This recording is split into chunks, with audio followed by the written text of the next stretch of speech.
In a quiet meadow where the grass swayed gently under the golden sun, a small rabbit and an orange kitten sat together beneath a great oak tree. They had been inseparable since the day they met, chasing butterflies, rolling in the soft grass, and watching the clouds drift lazily in the sky. The rabbit, with its fluffy white fur and kind eyes, would often nuzzle the kitten, making it purr in delight. The kitten, tiny yet full of energy, would leap onto the rabbit's back, pretending to be a mighty hunter. Together they shared laughter, warmth, and the kind of bond that needed no words. But that day something changed. As they played, a cool wind whispered through the trees, carrying the scent of rain. Dark clouds gathered in the sky, casting long shadows over the meadow. The kitten's ears twitched, and it looked up nervously. "Don't worry," the rabbit reassured, pressing its paw against the kitten's. "We should head home before it rains." But before they could leave, a distant rumbling sound caught their attention. It came from the river nearby, where the recent rainfall had turned the calm waters into a raging force. Curious, the kitten stepped forward, peering over the riverbank. The water, which had always been a gentle stream, now roared like a wild beast. White foam swirled over the rocks, and the current rushed fiercely. The rabbit felt uneasy. "It's dangerous, let's go back!" But just as the kitten turned, the ground beneath its tiny paws crumbled. Time seemed to slow as the rabbit watched in horror. The kitten let out a startled cry as it tumbled forward, its paws desperately clawing at the air. With a loud splash, it was swallowed by the raging river. "Kitten!" the rabbit screamed, rushing to the edge.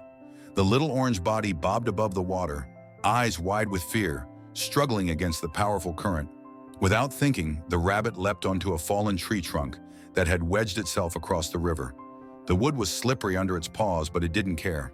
"Hold on!" the rabbit shouted, reaching out.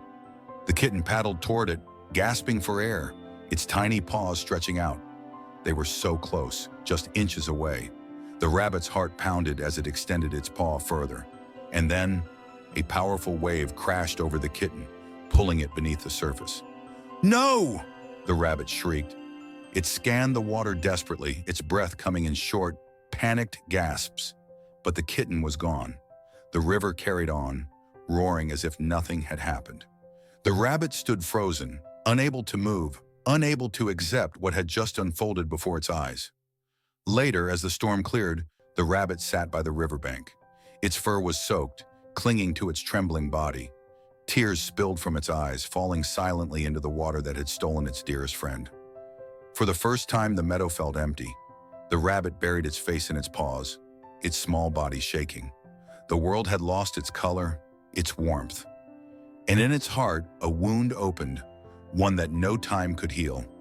The rabbit walked slowly back to the oak tree, where they had spent so many joyful days. But now it felt different. The laughter, the playful chases, it was all a memory. The grass no longer danced, the wind no longer sang. The rabbit curled up under the tree, ears drooping, eyes distant. All it could do was remember. As the rabbit lay there, it picked up a single fallen leaf, twirling it between its paws. And for a brief moment, it imagined the kitten beside it again, purring, smiling, nudging its cheek like it always did. The rabbit closed its eyes, allowing itself to believe, just for a second, that the kitten was still there. The next morning, the rabbit returned to the riverbank. In its paws, it carried a single white flower. Carefully, it placed it by the water's edge, watching as the petals fluttered in the breeze. As the sun rose, golden light bathed the land, warming the rabbit's fur. And for the first time since the tragedy, the rabbit felt something. A soft breeze rustled the trees, carrying with it a familiar warmth. Maybe, just maybe, the kitten wasn't truly gone. Maybe it would always be right there, watching over the rabbit, in the wind, in the water, in the quiet whispers of the meadow they once called home.